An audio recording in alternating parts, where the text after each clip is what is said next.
इस वक्त गाजा के लोगों को अब किसी पर यकीन नहीं रहा है। अरब देशों ने गाजा के साथ ऐसी चाल चली है कि पूरी दुनिया हैरान रह गई है। इस वक्त हमास को सबसे बड़ा खतरा इजराइल के बाद दो देशों से लग रहा है। हैरानी वाली बात तो यह है कि ये दोनों देश उसके सबसे बड़े मददगार माने जाते हैं।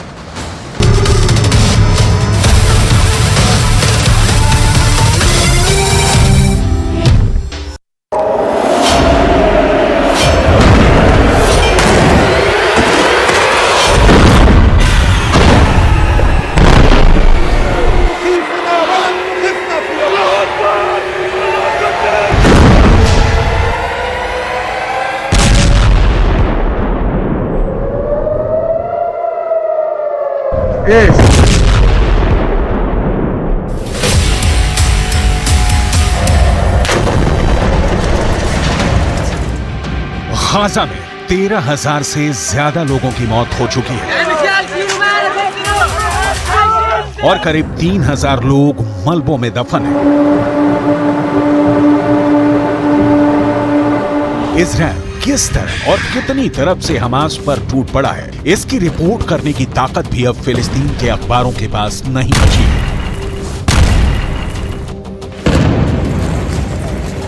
गाजा पट्टी के अंदर 40 से ज्यादा पत्रकार मारे जा चुके हैं और इजराइल फिलिस्तीन के अखबारों के पूरे नेटवर्क को ही तोड़ दे रहा है। इसीलिए अब गाजा पट्टी से वही खबरें सामने आ रही हैं जो इजराइल चाहता है।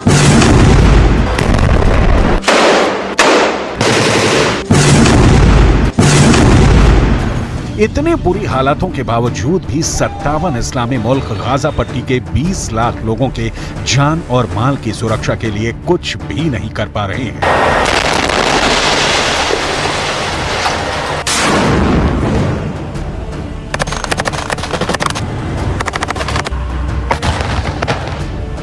फिलहाल जो रिपोर्ट आ रही है उससे ये साफ लग रहा है कि उत्तर गाजा में भारी कोहराम मचाने के बाद अब इजराइल अपना पूरा फोकस दक्षिणी गाजा पर कर रहा है।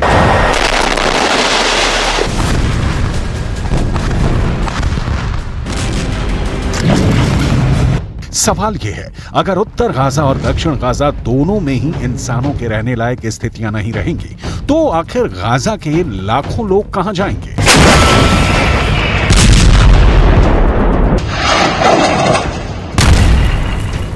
ऐसे खतरनाक हालातों में अगर 57 इस्लामिक देश एक साथ खड़े होते तो निश्चित तौर पर इजराइल पर दबाव बनाना बहुत आसान हो जाता, लेकिन आज स्थिति बिल्कुल अलग है।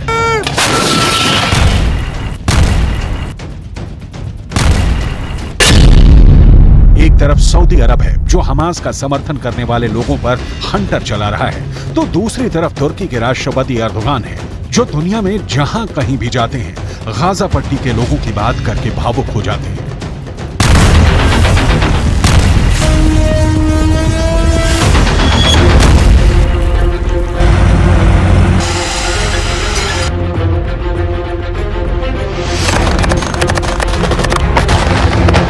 तुर्की के राष्ट्रपति एर्दोगान ने जर्मनी की राजधानी बर्लिन का दौरा किया है और जर्मनी के चांसलर ओलाफ स्कॉल्स के साथ उनकी द्विपक्षीय वार्ता हुई, लेकिन इस पूरी वार्ता के दौरान आर्थिक मुद्दे पूरी तरह से किनारे नजर आए और दूसरे सभी मुद्दे गाजा पट्टी के तनाव के सामने छोटे पड़ गए। आखिर कैसे? तुर्की के राष्ट्रपति एर्दोगान हमास के पक्ष में पूरी इस्लामी दुनिया को एक करने के लिए बेचैन हुए जा रहे हैं। ये पूरी हकीकत आपको विस्तार से आगे बताएंगे, लेकिन सबसे पहले बात करेंगे सऊदी अरब की, जहां एक ऐसी घटना हुई है जिस पर यकीन करना नामुमकिन नजर आता है। एक ब्रिटिश एक्टर और प्रेजेंटर इस्लाह अब्दुल रहमान फिलिस्तीन के लोगों के लिए सहानुभूति व्यक्त कर रहे थे, लेकिन उन्हें सहानुभूति व्यक्त करने से भी रोका गया और सऊदी अरब की पुलिस ने उन्हें हिरासत में भी ले लिया।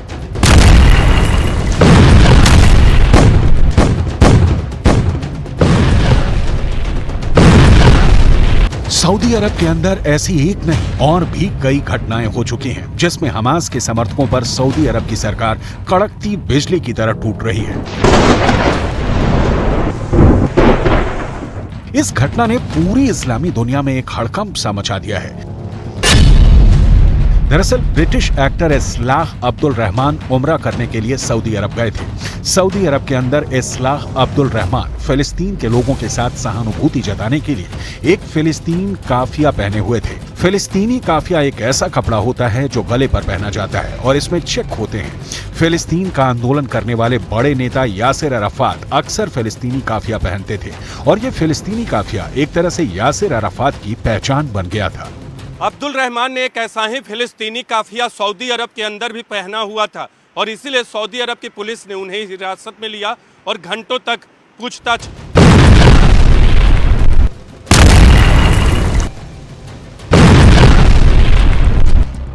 सऊदी अरब की पुलिस ने ब्रिटिश एक्टर अब्दुल रहमान से यह पूछा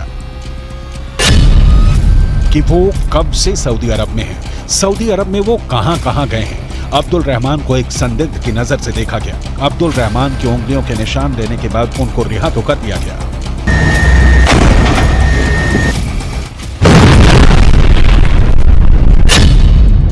लेकिन उसके बाद वो बहुत ज्यादा भयभीत हो गए।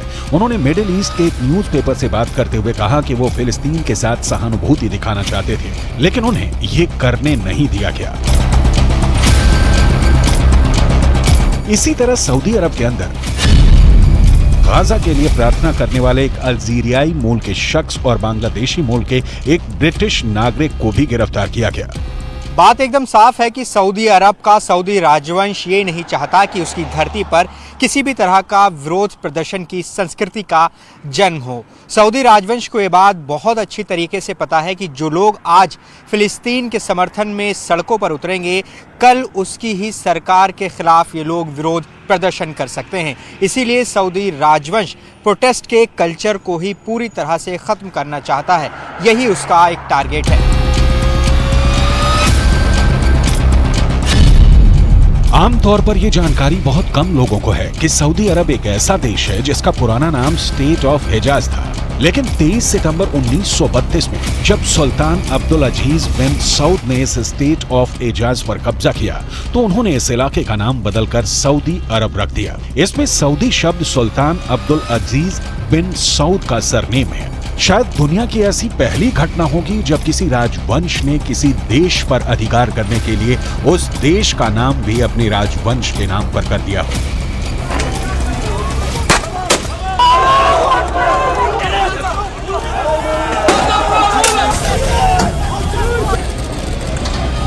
एक तरफ सऊदी अरब हमास के समर्थकों पर हंटर चला रहा है, उन्हें गिरफ्तार कर रहा है और उनको ये नसीहत दे रहा है कि किसी भी तरह का प्रदर्शन स्वीकार नहीं किया जाएगा। जबकि दूसरी तरफ तुर्की के राष्ट्रपति एर्दोआन पिछले 1 महीने से लगातार आंसू बहा रहे हैं। Çünkü insana saygımız bizim। तुर्की के राष्ट्रपति एर्दोआन ने बर्लिन का दौरा किया और इस दौरान उनकी द्विपक्षीय वार्ता जर्मनी के चांसलर ओलाफ स्कोल्ज के साथ हुई है। एर्दोआन आर्थिक मुद्दों पर बातचीत करने के लिए बर्लिन आए थे, लेकिन सारा मामला खटाई में पड़ गया और सबसे ज्यादा मतभेद गाजा के मसले पर हो गए। जर्मनी को तुर्की के राष्ट्रपति एर्दोआन की वो बात सबसे ज्यादा नागवार गुजरी जिसमें एर्दोआन ने जर्मनी के इजराइल को किए जा रहे समर्थन को लेकर एक ऐतिहासिक तंज कसा।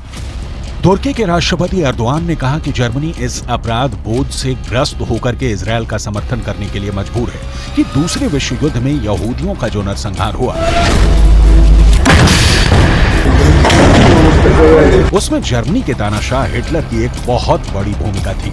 यही बात किस तरह तुर्की के राष्ट्रपति ने संकेत में कही, जरा सुनिए। Eğer burada elimiz, kolumuz, dilimiz bağlı kalırsak bunun tarihi hesabını veremeyiz. Onun için bir borçluluk psikolojisi içerisinde İsrail-Filistin savaşını değerlendirmemek gerekir. Bakın ben rahat konuşuyorum. Çünkü bizim İsrail'e borcumuz yok. Borçlu olsak bu kadar rahat konuşamayız. Ama borçlu olanlar rahat konuşamıyorlar. बयान से बिल्कुल साफ है कि तुर्की के राष्ट्रपति ने कहा कि उनके ऊपर कोई कर्जा नहीं है कि वो इजराइल का समर्थन करने को मजबूर हैं, जबकि इजराइल के तानाशाह ने यहूदियों का नरसंहार। नोट करने वाली बात यह है कि जर्मनी ने अब तक इजराइल को काफी ज्यादा सपोर्ट दिया है। सबसे बड़ी बात यह है कि जैसे ही 7 अक्टूबर को हमास ने इजरायल के खिलाफ हमला शुरू किया, उसके बाद ही जर्मनी के चांसलर ने इजरायल की राजधानी तेल अवीव का दौरा किया और उन्होंने नेतन्याहू से मुलाकात करके इजरायल को हर तरह से मदद का आश्वासन दिया। इतना ही नहीं, जर्मनी हथियारों के तौर पर भी इजरायल की मदद करता रहा है और यही बात तुर्की के राष्ट्रपति एर्दोआन को बहुत ज्यादा परेशान कर रही है और यही वजह है कि उन्होंने जर्मनी के चांसलर के सामने उनकी मौजूदगी में गाजा के मुद्दे को बहुत बड़े पैमाने पर उठाया। Fazlasıyla İsrail'in elinde rehine var. Ve yılların rehineleri, tutsakları İsrail'in elinde. Bunu da görmemiz lazım. Bunu görmezsek bu da haksızlık olur. दूसरे विश्व युद्ध के दौरान जर्मनी के दानाशाह एडोल्फ हिटलर ने यहूदियों का नरसंहार करने के लिए बाकायदा संस्थाएं बनाई थी और इन संस्थानों में पूरे यूरोप के अंदर करीब 60 लाख यहूदियों को मार दिया गया था। एडोल्फ हिटलर एक समाजवादी राष्ट्रवाद की राजनीतिक विचारधारा के अनुयायी थे और हिटलर ने जो कुछ भी किया उसके बाद जर्मनी के अंदर कभी भी कट्टर राष्ट्रवादी पार्टी उभर ही नहीं सकी। लेकिन अब तुर्की के राष्ट्रपति एर्दोआन साफ तौर पर यह कहना चाहते हैं कि अगर हमास ने जो किया वो गलत है, तो अब गाजा के अंदर जो इजरायल कर रहा है उसकी भी निंदा होनी चाहिए।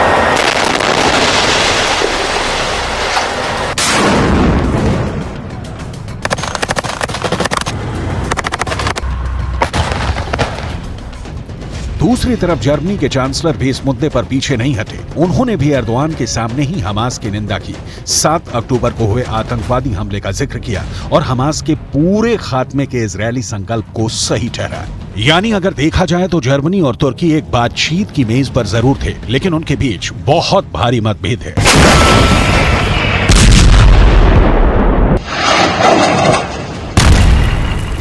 Ich will das noch einmal unterstreichen. Für uns jedenfalls bleibt es dabei, dass es jetzt notwendig ist, auch für eine langfristige, friedvolle Perspektive, dass die Hamas nicht mehr in der Lage sein kann, diese Aggressionshandlung vorzunehmen, wie wir sie am 7. Oktober gesehen haben. Wir sind, wie Sie merken, in guten Gesprächen miteinander, trotz unterschiedlicher Meinung. एक बात तो साफ है कि Gaza पट्टी और West Bank समेत पूरा फिलिस्तीन अकेले पड़ गया है और उनकी सुनने वाला या उनके जख्मों पर मरहम लगाने वाला कोई नहीं है। तुर्की हो, मिस्र हो, ईरान हो या जॉर्डन हो, वो जुबानी खर्च तो कर सकते हैं, लेकिन इजराइल के खिलाफ एक्शन लेने की हिम्मत अब तक किसी ने नहीं जुटाई है। रियाद के अंदर सऊदी अरब की अगुवाई में इस्लामिक देश का एक सम्मेलन हुआ था, जिसमें गाजा पट्टी के मुद्दे को प्रमुखता से उठाया गया, लेकिन इस पूरी बैठक के बाद भी घोषणा पत्र जारी नहीं हो पाया। यानी ये साबित हो गया कि इस्लामी देशों में गाजा पर कोई सहमति नहीं बन पाई है।